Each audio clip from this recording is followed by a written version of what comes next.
Hello, my name's Stuart, unrepentant atheist, still an atheist, and I expect to be an atheist really for the rest of my life, unless I'm given a very, very good reason or very, very good evidence to convince me that some God exists. Well, as for the online community, as for the YouTube community of atheists, we have lost one of our number. And that person is Apostate Prophet. I'm not really a follower. I haven't been a follower of Apostate Prophet. I got to know him through his appearances on the Atheist Experience. He appeared there a few times with Matt Dillahunty and other hosts. I kind of quite liked him. I thought he had quite a sort of laid back, gentle approach to the callers. But I didn't really look at his channel, and I had no idea that he had over 500,000 subscribers, which is absolutely phenomenal.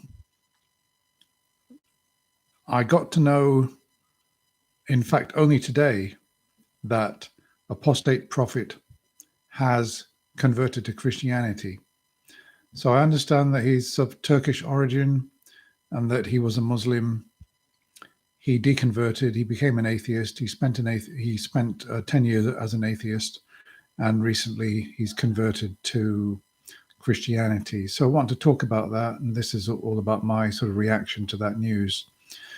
Now, I made a promise, I made a pledge fairly recently that I would donate a significant amount of money, well, at least relative to my income, to charity. And I named a number of well-known atheists who are in the online community on YouTube, that if any of those atheists convert to Christianity or convert to theism in a very public way, and if they remain converted for a certain amount of time, I will donate this money to charity. I did not include Apostate Prophet in that list of atheists, mainly because I didn't really know him that well in terms of his online presence. I promised that for Matt Dillahunty, Alex O'Connor, I don't know, Richard Dawkins, and certain others where I've been following them for years, and it would be really quite sensational if one of them converted to Christianity or just theism, and they made a big public show of it. It would really be quite sensational. So I did not include certain atheists. I didn't include, for example, who didn't I include? Forrest Valkai, perhaps, and some others who've appeared on the Atheist Experience or the Line. I probably listed about half a dozen that I thought their atheism was so solid. My money is safe. I didn't include Apostate Prophet because, as I said, I don't really know him. And you can never really tell what's going on in somebody's life and what's going on in their mind. And let's face it, there are conversions and deconversions both ways. There are Christians who are giving up on Christianity, and there are atheists who've been Christians or Muslims, spent some time as atheists, and then decided to get back into Christianity. So it's not that unusual. And I've put out a video tonight where Apostate Prophet is describing his journey to Christianity. I've put out a video with captions. In other words, I'm commenting on his conversion. And yeah, that video is now live, and you can go and watch it. It's only about 9 minutes long. And I've put out captions to what he's talking about. When I was watching his story, I was looking for what convinced him that Christianity is true. And sad to say that after watching his video, he had nothing which convinced me that he had a good reason for believing in Christianity. So when it comes down to it, he talks about that he tried Judaism. Okay, I mean, this is bizarre. He's an atheist with 500,000 subscribers, and he's dipping his, I mean, it's like he's at a sort of spiritual salad bar, and he's trying one religion, then he's trying another. So he tried Judaism. It sounds to me like he tried it in quite a serious way, because he even ordered in some of the, stuff that they wear when they're worshipping. So he obviously had a good go at it, but it seems to me that his wife, who'd been an atheist like him, reverted back or converted to Christianity, Eastern Orthodox. And I don't know whether this was a sort of joint journey back into theism, or whether she leapt and then he followed her. I really don't know. I don't know enough. I've seen some comments that people have made that there's a guy called John, I think, that, or David, that they both know, and he's been sort of instrumental in all this.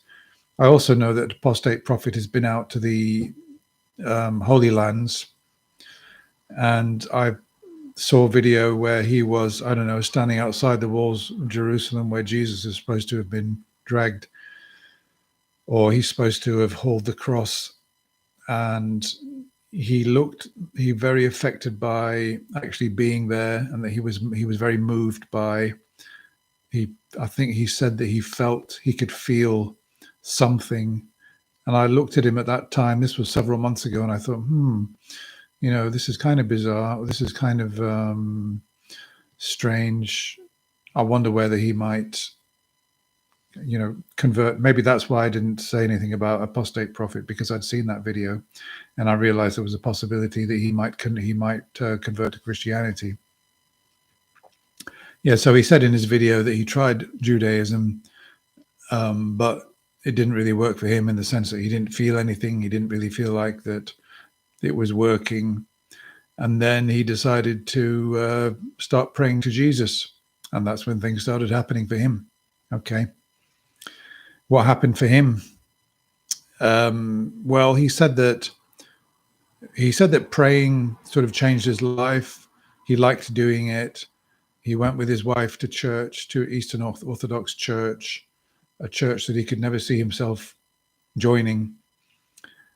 And he went with his wife, and at first he didn't like it, but then he started liking it, and he started wanting to go again.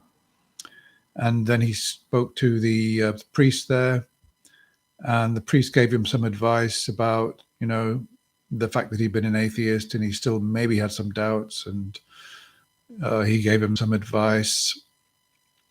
And he said there's always the option not to continue.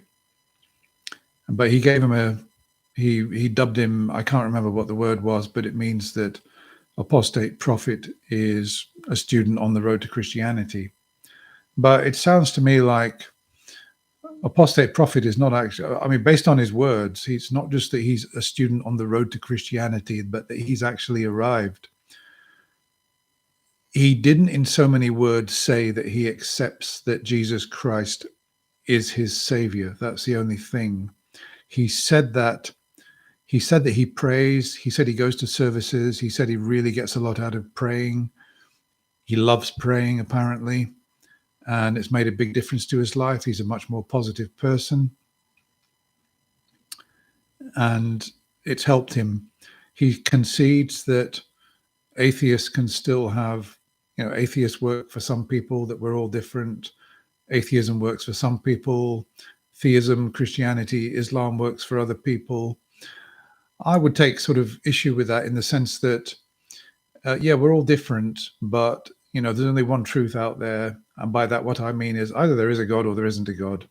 And you can say that, look, atheism is not working for me. If it turns out that Christianity is true, and that I won't inherit eternal life, I won't be rewarded with eternal life. No, atheism, from his perspective now, as a Christian who accepts Jesus Christ as his savior, how can he say that, yeah, guys, you atheists, don't worry, atheism works for you, we're all different? Because now in his worldview, if it is his worldview, my destiny, if I remain an atheist, will be sort of eternal separation from God. And his reward will be obviously a connection, this connection with God in heaven. He will become a citizen of heaven, and I will become condemned to hell. Yeah, so it's slightly sort of disingenuous to say that we're all different, and what works for one doesn't work for another. if you embrace a religion that proclaims a truth which affects all of us, then you can't really make that statement. Yeah, okay. All right, let me have a look at some of your comments. Pavel says he doesn't buy it, he doesn't believe in it. Well, I don't know. I watched his video, and he was standing there with his wife in a Eastern Orthodox church with a priest. So he seems to have, I mean, why would he now announce this? Look, he's got 500,000 atheist subscribers, I presume, unless a lot of Christians have jumped on board. But he's built up a good income for himself with his YouTube channel. And I guess that could continue, because Christians in particular get excited about atheists, especially fairly well-known atheists, converting to Christianity. So a bit like in the way that Alex O'Connor flirts with Christians, teasing them that, one day maybe there will be an argument that's going to convince him, and he acts out of deference a lot of the time when he's talking to Christians, like William Lane Craig, Justin Brierley, and others. He's really quite chummy and pally with them, which is fine. But I've always thought, or at least I've thought, at least in the last year or two, that Alex O'Connor's been going a bit soft on Christians, which I don't really think does a good service to the cause of atheism. I think we've all got to be fairly strict in rejecting theistic claims and being quite straightforward about it. If we think that something is a fallacy, we've got to say that it's a fallacy and why it's a fallacy. Diplomacy can only stretch so far when it comes to apologetics and counter-apologetics, because I suppose the stakes are quite high. They may not seem high, because in a way it just seems like we're creating hot air and sort of just talking at each other and blowing in each other's faces. But you've only got to look at what's happened in the United States, and obviously the Christian right seem to be making a lot of progress with certain things with government and the new administration, etc. So I suppose the stakes are sort of a bit higher than that. But as for how much difference online activism makes, I don't really know. I don't really think there's any statistics to sort of support one claim or another. But just coming back to Apostate Prophet, yeah. So he's in this situation now where he's got this atheist channel, which has got more subscribers than The Line and Matt Dillahunty combined, and Seth Andrews probably. That's a lot of huge subscriber base that he's got. Unbelievable. I mean, I'm jealous. I really am. 560K subscribers, but he's built that up as an atheist. So what's going to happen to his YouTube channel? What direction is it going to go in now? Is he going to be preaching Christianity? That should be, I suppose that should be interesting. I don't feel disappointed. With what he's done. I feel disappointed for his reasons, because in the end, he's said that the reason that he's praying, the reason that he's done this, or the reason that he's praying to God is not because he is 100% certain that a God exists, but he's praying out of hope and faith. So he hopes that it's true, and he's got faith that it is true. Okay, let's have a look at that.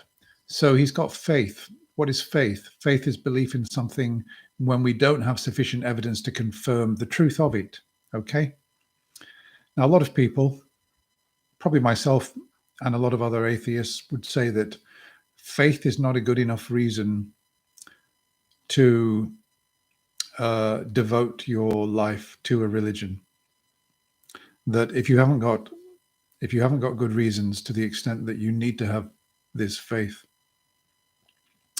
then you haven't got good reasons for belief. You haven't got good reasons to sacrifice your life and spend all that time praying, going to church, donating, etc. And that's the position that atheists are in. We reject faith, or we haven't got faith. The reason we haven't got faith is because we set the bar too high. We need more evidence to convince us that something is true. And the reason that people are theists is because they set the bar low. As William Lane Craig famously said, if a religion offers so much and it's so attractive, if the claims are so attractive, then you don't higher the bar, you don't make it more difficult to believe, you make it easier to believe. Okay? So maybe this is what Apostate Prophet has done. He's thrown out his atheism, he's thrown out his skepticism, he's found a set of beliefs, he's found a religious structure of atheism, he's thrown out his skepticism, he's found a set of beliefs, he's found a religious structure, he's found a community, and he's found validation in Christianity, something that had been lacking in his life, because as he said, the 10 years that he was an atheist, he often felt lost. It's strange, isn't it? Because when he was on the Atheist Experience or The Line, or when he was appearing on atheist shows, he never once said that he felt lost, that he felt that he was slipping into nihilism, that what's it all about? You know, life is meaningless. I mean, he never said any of this when he was promoting himself as an atheist activist and he was building up his subscriber base. He never said anything about this, that maybe atheism's, you know, bad for him because he feels this way. We never got any indication, or at least I don't believe there's been any indication that he felt like atheism was a bad thing, that him not believing in a God was severely impacting on his life. But now he's telling us that, you know, he was feeling negative. He was feeling sort of empty and lost, and that life isn't really worth living. Despite having over 500,000 subscribers and making lots of money out of eBay advertising revenue, yeah, he felt that life wasn't worth living. Well, and he's married as well, and he seems to be sort of doing okay. But no, it wasn't enough. He needs a God, and he needs a religion too. I suppose that for some people, it's never enough. And I mean, if we look at the Tates, what's his name, Tristan, and his brother, Andrew Tate, one's a Christian, one's a Muslim. Okay, I know they're both completely odious, repugnant, and offensive people. However, they've got a ton of money, all right, most of which they've made out of, as I understand, I don't know, camgirl platform. I mean, what else can I say? Well, trafficking, I don't know. But they've sort of made money out of that kind of thing. They've got a lot of money. They've got a lot of fame. I mean, they can make bags of money just out of YouTube alone, because there are so many million inadequate young males who see them as role models.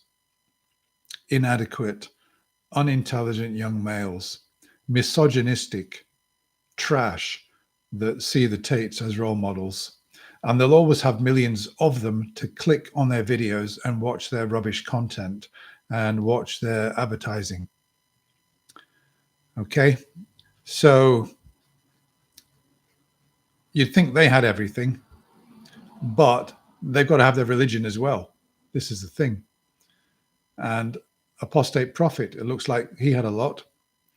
And he didn't have the baggage of any unconfirmed claims, did he? And he was doing okay. But yet there was something missing in his life, and he felt that he had to go down the spiritual road once again. I think quite possibly there's something happening behind the scenes that we don't know about. his wife went to Christianity first. He tried Judaism, which is like a kind of halfway house, or a sort of stepping stone, which he used to get into full-blown Christianity. And now he's there with his wife. And of course, if you're married to somebody, it can create some friction if you've both got differing worldviews, particularly in a spiritual sense, in a religious sense. Him being a Jew and her being a Christian would be completely absurd. Him being an atheist and her being a Christian could be a problem. I mean, to be honest with you, most of my partners in life, wife, girlfriends, etc., have been Christians, and I've been an atheist. I haven't really found it to be too much of a problem. You know, I've just sort of watched them pray, watched them go to church, watched them believe. And as long as it didn't really impact on the relationship or me, and there were no demands on me to do anything in particular, then, you know, that's okay. But I don't know what Apostate Prophet's relationship with his wife is like. Who knows? It may well be that she's the domineering one in the household. And when she went to Christianity, he had to follow. You don't know. You don't know what goes on behind closed doors. But let's supposing that's not the case, and that truly, when he got down on his knees in that Eastern Orthodox church and he started to pray, let's supposing that he really felt something and he wanted to go back to church. Now, look, I've said before, I'm seeing somebody at the moment who's a Christian. I've been going to church myself. Prayers go on, hymns go on, and it's done absolutely nothing for me. But it seems that it's done something for Apostate Prophet. He felt something. He's had personal experiences, and yet he's not offering anything new. He's not bringing anything new to the table of apologetics. He's just saying that he hopes it's true, and he's got faith that it is true, and nothing beyond that. He hasn't actually been specific about what he actually believes. I want to hear him say that he believes in the resurrection, that he believes in the virgin birth, that he believes in the miracles, that Jesus raised Lazarus from the dead. And yeah, and that Jesus rose from the dead, and that only through Jesus can anybody be saved. So I'd like to actually hear him make a statement of exactly what it is that he believes. Or is he just going along and he enjoys praying? It's given him a feeling that he's doing something important and significant, and consequently he's become a Christian. If he's saying he's become a Christian, then I suppose that he must accept that Jesus was resurrected, despite the fact that he's been on YouTube explaining why he doesn't believe that Jesus was resurrected. But now it seems that he believes it. So yeah, put out a video with his comments, and I produced a thumbnail, a kind of tongue-in-cheek really, saying that, as a bit of an eye-catching thumbnail, that this is a big blow for atheism. Well, you know, I don't think that it's a big blow for atheism. I've just said that as a kind of joke, that, you know, this is a big shock. A well-known atheist has converted to Christianity. This is a huge blow for atheism. It's not a huge blow for atheism.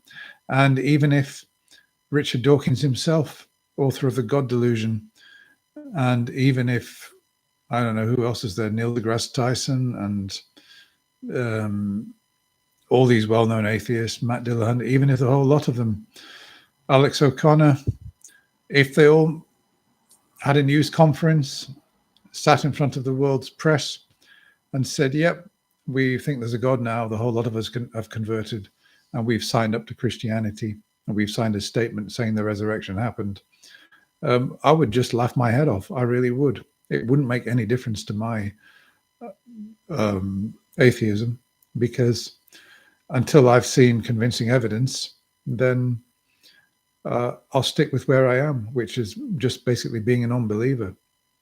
And of course, if there was a news conference and it was world headline, Richard Dawkins has converted to Christianity, I want to know why. What is the evidence that convinced you? Yeah, I'd be really interested.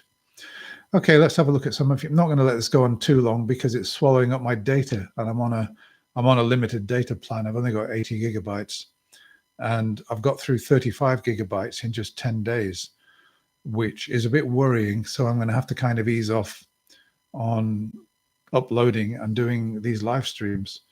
Let me just have a look. So CGS says he's in a relationship with a Christian, but he doesn't go to church or try to change me. Yeah, I didn't have to go to church with my partner. She said, I mean, the reason I go is because we spend weekends together. The service was on a Sunday morning, and it seems kind of strange to let her go off to church and me sort of sit in the house. So I decided to go along, partly because I'm an atheist and I wanted to see what Christians do. After the service, there's a sort of coffee and biscuits get together, and I get a chance to talk to Christians. So, I mean, it's not such a bad morning, actually. In some respects, I quite enjoy it. It's just that I don't believe in God, I don't believe in the resurrection, and I don't believe in any miracles or anything like that whatsoever. But I don't mind going along, and I don't make a secret out of me being an atheist. And I think there are other atheists there in the congregation who just go along just for the community aspect of it. Let's have a look. Okay. Light Match says, I don't see how people lie to themselves. I would love to. Well, we don't know that Apostate Prophet is lying to himself as such. And he may really be convinced that Christianity is true. And he seems to be convinced, although he says he hopes it's true, and he says he's got faith that it's true. I don't know. I mean, look, I don't deny that people can have good experiences through Christianity, either through praying or singing the hymns. I mean, look, I've stood there and I sang hymns too. I sang Amazing Grace with the whole congregation. It's a beautiful song. And the words and everything, it's an absolutely beautiful song. And you think I didn't feel something when I stood up with others and sang Amazing Grace? I nearly had tears coming out of my eyes. And sang Amazing Grace, nearly had tears coming out of my eyes. But I don't believe in God. And I don't believe that Christianity is true. Right? You can have these experiences and there could still be no God. That's how it is. But a lot of people, they get a shiver up their spine, they cry, they feel brotherhood, they feel connected with other people in the church. And isn't this wonderful? Isn't all this Christian love just so intoxicating? And it must, if it's intoxicating and if it's so wonderful, and if I feel like this, wouldn't it be really bizarre if there was no God? And of course, Christianity must be true if I feel like this. People think in very simplistic terms like that. They make these connections. They make these connections with the way they feel, the context.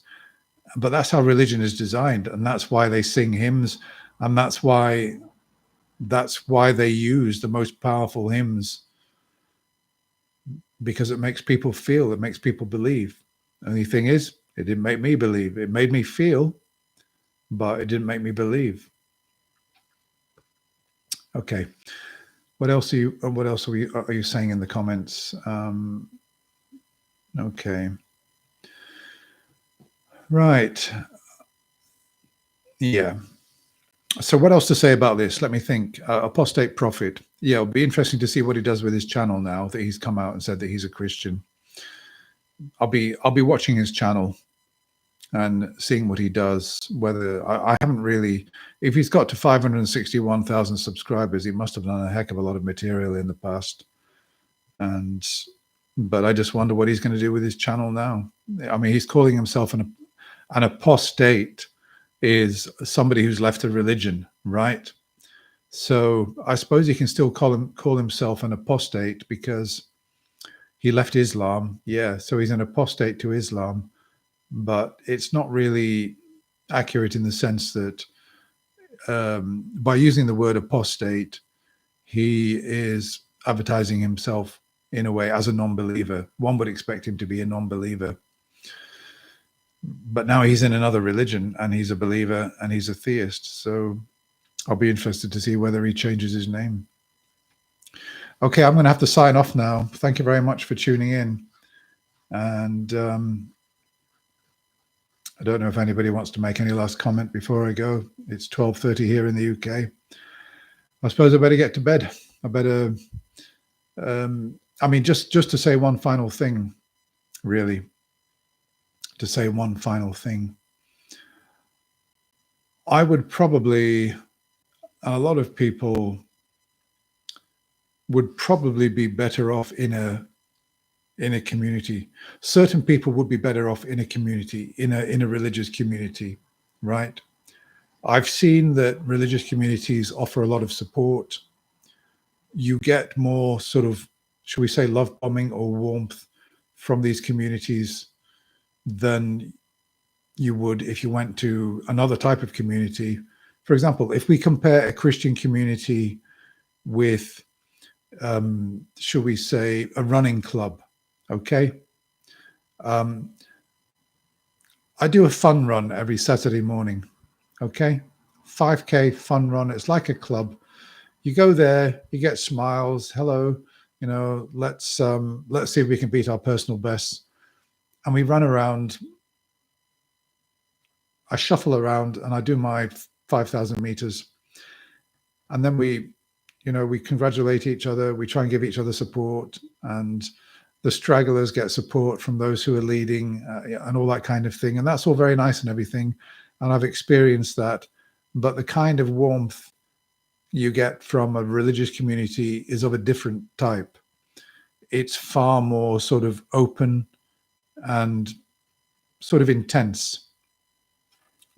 It's much more like you're in a family. And I absolutely understand why religion has been so successful, because it offers this family. It will open its arms to you. I've got churches here on the street where I live. I actually live on a long street in the center of a town. And there are 3 churches on this street alone. There's one around the corner. And one of the churches on the street that I live, it's called the the Free Evangelical Church. And they've got a window with slogans about Jesus. Jesus loves you, etc., etc. And I've seen them going in there. I've seen, most of them are quite well dressed. They have a service, I think, on a Sunday evening, and they go in. A lot of them are dressed in suits. The women are dressed well. And I've got absolutely no doubt that if I went into that church and said, I'm a sinner, I'm lost, I don't know what to do, I've lost control of my life, I've lost direction, I'm leading a meaningless existence, I've been an atheist, but now I'm ready for Jesus. I've got absolutely no doubt at all they would be all over me, and I would get so much love bombing and support from that set of people that don't even know me, just because I'm willing to embrace their beliefs and become one of them. And you can't really do that. You can't really do that with any other kind of structure. So yeah, CGS, yes, it is conditional, but nevertheless, if I went in and said, look, I need to be saved, but I'm not really quite there with the faith thing yet. I don't believe in the resurrection. I don't believe, my faith is poor. It kind of comes and goes. And I've been a bit faithless, but, I want to join in with you guys, and I want to sing hymns with you and pray with you and be with you. I think they would be okay with that. They would say, well, don't worry. We also suffer weakness in faith ourselves. So that's nothing unusual, but you have to just, you have to read the word, you have to pray, you have to sing the hymns, and faith will come to you. You won't come to faith. Faith will come to you. I should have probably been a preacher. because I mean, I know it all. I know exactly what they all say. I know what their sales pitch is. But if you went in and said, you guys are deluded, if I put my atheist hat on and went, you guys are deluded, you've got no good reasons for your beliefs, etc. Yeah, you would probably get a bit of hostility then. So, but yeah, their love is kind of conditional in that sense. Depends on how you put your disbelief across. If you're sort of offensive with it, then yeah, you won't really get anything good in return from them. But if you just say, well, I'm not really convinced that Christianity is true, but you know, I like you guys and I like hanging out with you, they'd be fine with that. Absolutely fine, because they'd be hoping all the time that one day you're really going to convert.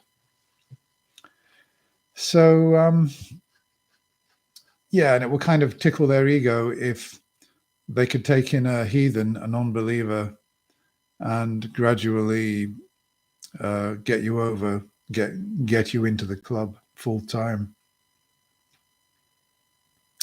Okay, well, thank you very much.